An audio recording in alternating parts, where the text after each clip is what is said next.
السلام علیکم ورحمۃ اللہ وبرکاتہ۔ بسم اللہ الرحمن الرحیم۔ جب انسان اللہ تعالیٰ کی نافرمانی کرتا ہے تو وہ اپنی جان پہ ظلم کرتا ہے۔ سیدنا آدم علیہ السلام اور حوا علیہ السلام نے جب ممنوع درخت کا پھل کھا لیا تو ان کو اللہ تعالیٰ نے جو کلمات سکھائے وہ یہ تھے کہ ربنا ظلمنا انفسنا وان لم تغفر لنا وترحمنا لنکونن من الخاسرین۔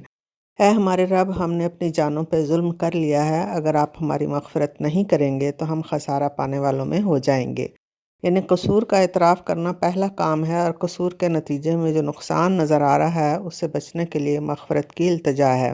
قرآن پاک میں متعدد مثالیں مل جاتی ہیں جہاں انبیاء تک نے اپنی جان پہ ظلم کا اعتراف کیا۔ مثلاً سیدنا یونس علیہ السلام نے مچھلی کے پیٹ میں اعتراف کیا کہ لا الہ الا انت سبحانک انی کنت من الظالمین، تیرے سوا کوئی معبود نہیں ہے، بے شک میں نے اپنی جان پہ ظلم کیا۔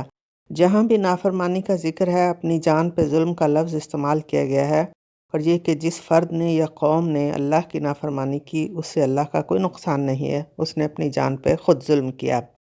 اپنی جان پہ سب سے بڑا ظلم شرک ہے، کیونکہ اس کی معافی نہیں ہے، مگر فرمایا رب الناس نے کہ جو اپنی جان پہ ظلم کرنے کے بعد توبہ کرے اور اصلاح کر لے تو اللہ اس کے قصور معاف کرے گا، وہ برائیوں کو اچھائیوں میں بدل کر اپنی رحمت کے وسیع ہونے کا ثبوت دے گا۔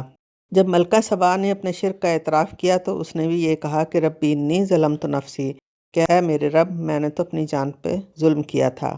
ہم سب دن رات اپنی جانوں پہ ظلم کرتے رہتے ہیں، اپنے آپ کو اللہ تعالیٰ کے حضور پیش کر کے عاجزی سے اعتراف ہی تو کرنا ہے، اور وہ پیارا رب یہی چاہتا ہے کہ میرے بندے میرے سامنے میری بڑائی تسلیم کریں، میرے سامنے عاجزی سے کھڑے ہوں، جھک جائیں، سجدے میں گر جائیں، دل میں رقت ہو اور آنکھوں میں آنسو، اور اپنے بندے کی ان اداؤں پہ رب فدا ہو رہا ہو اور ان کی برائیوں کو اچھائیوں میں بدل کر اپنی رحمت واسعہ کا ثبوت دینے کا یقین بھی دلا رہا ہو۔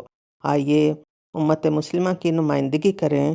ربنا ظلمنا انفسنا وان لم تغفر لنا وترحمنا لنکونن من الخاسرین۔ آمین۔ سبحانک اللہم و بحمدک، نشہد ان لا الہ الا انت، نستغفرک و نتوب الیک۔ والسلام علیکم ورحمۃ اللہ وبرکاتہ۔